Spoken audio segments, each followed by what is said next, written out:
श्री गुरुचरित्र कथासार ब्राह्मणीची ब्रह्मसंबंध बाधा दूर केली.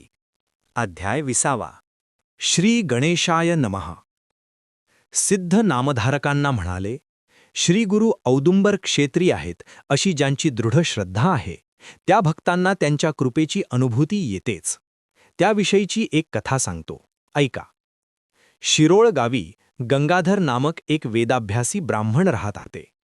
त्यांच्या सुशील पत्नींना 5 पुत्र झाले, पण त्यापैकी एकही जगला नाही. संतती जगण्यासाठी त्यांनी अनेक उपाय केले, पण उपयोग झाला नाही. म्हणून त्या दुःखी दाम्पत्याने गावातील ज्ञानी ब्राह्मणांना विचारले असता ते गंगाधरांच्या पत्नींना म्हणाले, पूर्वजन्मी तुम्ही शौनक गोत्राच्या एका ब्राह्मणांकडून ऋण घेतले होते, पण ते परत केले नाही. त्यामुळे त्यांनी निराशेने आत्महत्या केली. ते ब्राह्मण पिशाच्च झाले असून तेच तुमचे गर्भपात करत आहेत. ते ऐकून त्या ब्राह्मणी शोकाकुल झाल्या. त्यांनी त्या ज्ञानी ब्राह्मणाचे पाय धरले व म्हणाल्या, माझ्या पूर्व दुष्कृत्यामुळे मी मातृत्व सुखाला मुकले आहे. आता तुम्हीच काहीतरी मार्ग दाखवा. त्यावर ते म्हणाले, कन्या, तुम्ही ब्रह्मद्रव्याचा अपहार व ब्रह्महत्या असे दुहेरी पातक केले आहे. तो दोष घालवण्यासाठी औदुंबर क्षेत्री जा. तिथे राहून श्री गुरुचरणांची आराधना करा. ते पवित्र गुरुपीठ आहे. तेथील पापविनाशिती तीर्थात स्नान करून तुम्ही औदुंबरामात पाणी घाला. असे 7 वेळा करून श्री गुरूंच्या चरणांवर जलाभिषेक करा.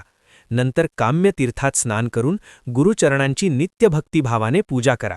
अशा प्रकारे महिनाभर आराधना केल्यावर श्री गुरु नृसिंह सरस्वतींच्या कृपाप्रसादाने तुम्ही पापमुक्त व्हाल. ब्रह्मसंबंधाची बाधा टळेल व तुमचे कार्य होईल. त्या विप्राच्या आदेशानुसार त्या ब्राह्मणी औदुंबर क्षेत्री गेल्या. तिथे राहून स्नान, उपोषण, औदुंबराला पाणी घालणे, प्रदक्षिणा घालणे आणि श्री गुरुचरणांची पूजा करणे याप्रमाणे आराधना करू लागल्या. 3ऱ्या रात्री त्या ब्राह्मणी निद्रेत असताना गतजन्मी आत्महत्या केलेले ते ब्राह्मण त्यांच्या स्वप्नात आले व क्रोधाने ओरडून म्हणाले, तुम्ही माझे 100 रुपये द्या, नाहीतर मी तुमचा जीव घेईन. तुमचा वंशच वाढू देणार नाही. या आराधनेने तुम्हाला काहीच साध्य होणार नाही. अशा प्रकारे धमकावून ते त्यांना मारण्यासाठी धावले. तेव्हा घाबरलेल्या ब्राह्मणी मार चुकविण्यासाठी औदुंबराआड गेल्या. तिथे श्रीगुरूंना पाहून त्यांच्या मागे लपल्या. श्रीगुरूंनी त्या ब्राह्मणाला विचारले, तुम्ही यांना का मारत आहात? ते म्हणाले, यांनी माझ्या द्रव्याचा अपहार केला आहे, म्हणून यांची बाजू घेऊन माझ्याशी पक्षपात करू नका. ते उर्मट भाषण ऐकून श्रीगुरू संतापले. ते त्यांना खडसावून म्हणाले, या कन्या माझ्या भक्त आहेत. यांना त्रास दिलात तर माझ्याशी गाठ आहे. या यथाशक्ती जे द्रव्य देतील ते घ्या आणि यांना सोडा. माझे ऐकाल तर पिशाच्च योनीतून सुटका होऊन तुम्हाला सद्गती मिळेल. ऐकले नाहीत तर माझ्या भक्तांचे रक्षण करण्यास मी समर्थ आहे, हे लक्षात ठेवा. हे ऐकून ते पिशाच्च वरमले. त्यांनी श्रीगुरूंना वंदन करून त्यांचे म्हणणे मान्य केले. श्रीगुरू त्यांना म्हणाले, या ब्राह्मणीने तुमचे उत्तर कार्य केल्यावर तुम्हाला सद्गती मिळेल. म्हणून द्रव्यासाठी अडून बसू नका. या यथाशक्ती जे देतील त्यावर समाधान माना. मग ते ब्राह्मणीला म्हणाले, साध्वी, या आराधनेने तुम्ही ब्रह्महत्येच्या पातकातून मुक्त व्हाल. हा ब्रह्मसंबंध तुम्हाला त्रास देणार नाही. तुम्हाला पूर्णायुषी कन्या व पुत्र होतील. तुमचे कल्याण होईल. त्या स्वप्नदृष्टांताने त्यांना धीर आला. त्या ब्राह्मणीने महिनाभराची गुरुचरणांची सेवा पूर्ण केली. मग त्या पिशाच्च झालेल्या ब्राह्मणाच्या नावाने उत्तर कार्य व दानधर्म केला. त्यामुळे त्यांचे ब्रह्महत्येचे पातक नाहीसे झाले. ब्रह्मसंबंधालाही मुक्ती मिळाली.